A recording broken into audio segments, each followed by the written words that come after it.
আসসালামু আলাইকুম ভাই, আপনারা সব কেমন আছেন? দেখেন আমরা লাউসে ফল বাগানে যাইতেছি।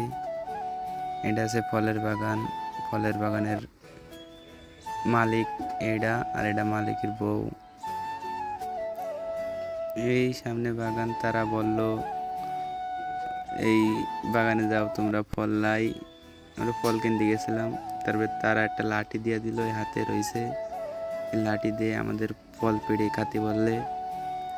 এই ভাই, এদের ভাই অনেক মনটা অনেক ভালো। এই যে ওই যে ফল দেখছেন, এই যে কি সুন্দর ফল দেখতে, দেখেন ফল বাগানটা।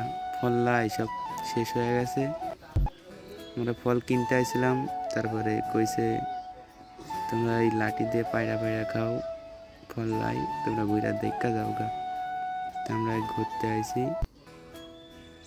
দেখেন শেষ পর্যন্ত কেমন ফল। এই ফলটার নাম আমি কিছু জানি না, কিন্তু এই ফলটা খাইতে অনেক সুস্বাদু। দেখেন ফলটা, দেখেন কি সুন্দর লাগে না? আমরা